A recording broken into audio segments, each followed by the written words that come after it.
Right, here we are again. The millionaire and the billionaire code. So guess what, right? There's 4 letters. Now you are one of these, and whichever one you are will determine whether or not you stay poor for your entire life or you become rich. And I'm going to uncover that right now. I'm not going to take any credit for this. This is a book I read about 15 years ago now, and it was by a guy called Robert Kiyosaki, famous American entrepreneur. Here's a copy of his book. That's literally not a copy of his book. I don't have the physical copy with me. This is a copy of my book, Decision Point, and I absolutely recommend you go and buy this and read this. It's on Amazon right now. So this Robert Kiyosaki guy, he wrote 2 books that are the most influential books of my life, and I'm sure if you read them or keep watching this channel and subscribe, it's a great time now, because I'll go through snippets of each of those books over the course of this year as I review elements of those books, starting with one now. First book I read, and it's definitely something that you guys would have probably heard of, was Rich Dad, Poor Dad. This book was utterly game-changing in my life. It identified the mindset of a poor person and a rich person. Now basically Robert talks about in this book him being brought up by his biological father, who is a professor emeritus in a university, got a great job and plays by all of the rules that society wants him to play by. Get a job, work really hard, get a pension, retire and live out your life. But he also has his friend's father, who's an entrepreneur and a businessman. And when he goes around his friend's house, he listens to the things that his friend's father said, and it transpires that his father and his friend's father are speaking completely different languages. Now that's great, and it's like a gateway into self-help and personal development and personal finance. It's an absolute must. It's got to be on your reading list. End of chat. That's not the book I'm talking about. If that book wasn't amazing enough, Robert Kiyosaki then followed up that book with another book called the Cashflow Quadrant. That book focused on 4 key letters that will change the way you think forever. You can't unsee this, but you've got to look at each one, because you fall into one of these categories, and that will determine whether or not you stay rich or stay poor for the rest of your life. So back to this book, right? The 4 letters, basically ESBI. ESBI. You are one. Can you guess which one? I've not told you what they mean. Of course you can't guess which one. Well, let's start now. Now the E stands for employee, and that is probably 99% of people watching this channel. There's nothing wrong with being an employee, but being an employee, being in the E category, is there a graphic? Yes, there's a graphic. Being in the E category will determine your earning power for your entire life. And I've got some news for you. You can never be rich if you're in the E category. That is an absolute fact. And that includes really high-flying American doctors in LA. I know they're on sort of $500,000 a year plus, but listen, they still have to go to work and they still have to do those teeth, right? They are not gonna earn mad money that keeps perpetuating itself and ever become stratospherically rich like the millionaires and billionaires out there. Now I know a lot of you will be questioning that, and that's totally fine. Have your opinion, put your opinion down in the comments and let's talk about it. But let's move on, because E's, just take it for red, are never going to be rich. So you might be thinking, oh, down here then, is there a graphic? There's a graphic.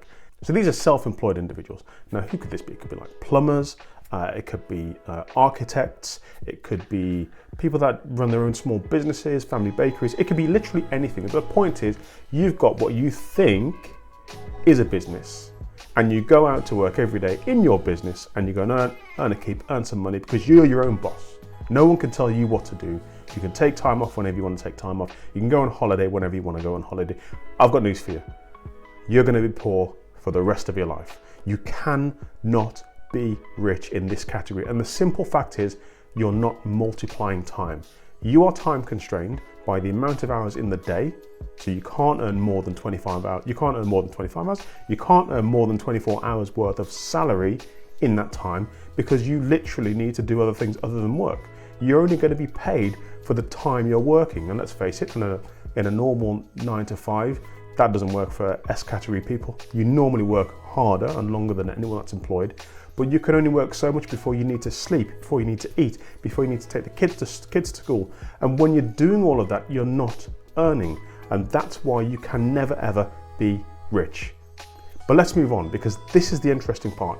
This is the value for you. This is what this channel is about. It's about starting with you, and you can do this right now. So let's look at this category up here. This is the B category. Is there a graphic? There's the graphic. The B category is the business owner.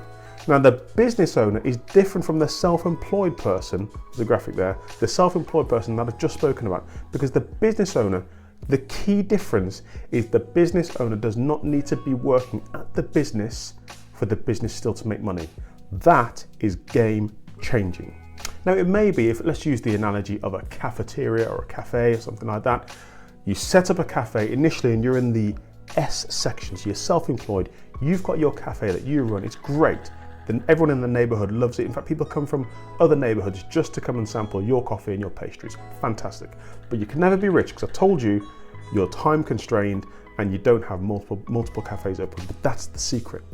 A business owner will see that model and they'll say, hey, if I open another cafe in another district so people don't need to come and travel to me, I can service 2 areas and I'll employ a manager. Now, yes, the margins will be smaller in the second unit because you're paying more salaries for a manager and some staff in there, but that's okay because ultimately if the other business is cash flowing positive, it's making a net positive income, now you're earning extra money for doing no extra work after you set up the cafe, obviously. But you get the point, and this is where the magic comes in. This is where scale, and that's the key word for any billionaire, right? That's my new word. Any billionaire, the billionaires and the millionaires, they understand scale. So what they do is they take a business model, you'll have heard that phrase, and they replicate it. So this cafe really works. Everyone likes this coffee. Everyone likes these pastries. I'm getting a name for myself.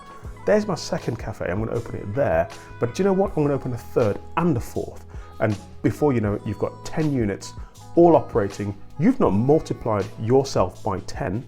Now you haven't multiplied yourself by 10 literally, but figuratively you have. You've taken the cafe or the business, whatever it may be, and it could be a nail bar, it could be a food truck, it could be anything, any sort of services, and you've employed people. So you've taken people in the E category and you've made them work for you, giving them a job, right? There's nothing wrong with that. Everyone's winning. They've got a job, you've got a business, and you've multiplied your time tenfold. And now, do you know what? You can actually take some time off because you don't need to go to work anymore in cafe number 1. You can hire another manager and then you can sit back, take your holiday in Aruba or wherever it is you want to go on holiday, and you've got 10 cafes or 10 businesses all running without you there. The key thing to be successful in business is extract yourself from the organization. Then you've got a business and you haven't got a job that owns you, which is what the S category is, right? As the penny dropped, leave a comment below because that for me, when I read this, was utterly mind-blowing. So you may be thinking right at this stage, what the hell is the I category? Because the E, well, the E is an employee. I get that, and I get the self-employed thing. Yeah, I'm a business owner, so I could start my own business doing this, and then I could open up another one. Yeah, okay, I get it. Now listen, the I category is where the alchemy occurs, right? If you're liking this content so far, please do give me a thumbs up because this now is real value.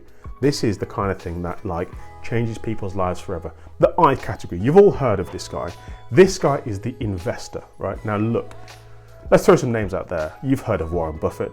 Warren Buffett is an investor. He's not owned a business in his, well actually he has, that's what he literally owns businesses. He's never started a business in his life. What he does is he looks at businesses and he invests his capital upfront for a return later down the line. It's not trading, it's not gambling, there's lots of calculated understanding of the business he's investing in, but it's an investment for a return later. And it's patience. The same for Mark Cuban. And if anyone else you've seen on Shark Tank, or if you're in the UK, Dragon's Den, these are investors. These are the people that have made it to a point where they've got some capital and they can now deploy that capital out. Because let's face it, these guys have got loads of money, a surplus of money that's sat in a bank. And let me tell you now, strapline, remember this, right? Cash is trash. Nobody wants it. It decreases in value every single day because of inflation. And I know you know what inflation is now after the last 2 years we've had, whether or not you're in the US or the UK. So you need to buy assets to keep yourself in line with the growth of the value of those assets over time. So the investor takes his money, he deploys that into businesses and then takes a return over time. It could be 10%, it could be 1,000%. But let me look at this chart now. Look at this chart with Amazon. Okay, so here we can see on the 16th of May, 1997, Amazon was 9 cents a share. 9 cents a share. So you could have bought thousands of shares like an investor would back then for 9 cents each and just left it to grow. Now let's fast forward to 2005, see what happened to that investment. By 2005, Amazon stock was worth $2 a share. That is insane. So the difference in growth from 97 was roughly, let's have a look, was roughly 1,800%. That's pretty good, if I do say so myself. But that's not the best bit. Let's look then. You didn't invest in Amazon right at the beginning, because who would? At the end of the day, this is what it looked like back then.